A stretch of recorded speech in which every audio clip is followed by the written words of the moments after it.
நம்மளோட புது வீட்டுக்கு வந்ததுக்கப்புறம் இந்த விஷயத்த நான் வந்து ஃபாலோ பண்ணிகிட்ருக்கேன். என்ன அப்படின்னு பார்த்தீங்கன்னா, வாரத்தில கண்டிப்பா வந்து பார்த்தீங்கன்னா, ஒரு 4லேருந்து 5 நாளாவது கீரை வந்து சேர்த்துக்கணும் அப்படின்னு சொல்லிட்டு. ஏன்னா போன தடவை பழைய வீட்ல இருக்கும்போதெல்லாம் நெனப்பேன்.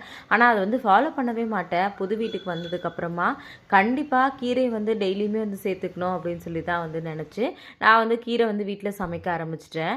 நம்ம வீட்டுக்கு கீழவே வந்து பார்த்தீங்கன்னா, முருங்கை மரம் இருக்கு.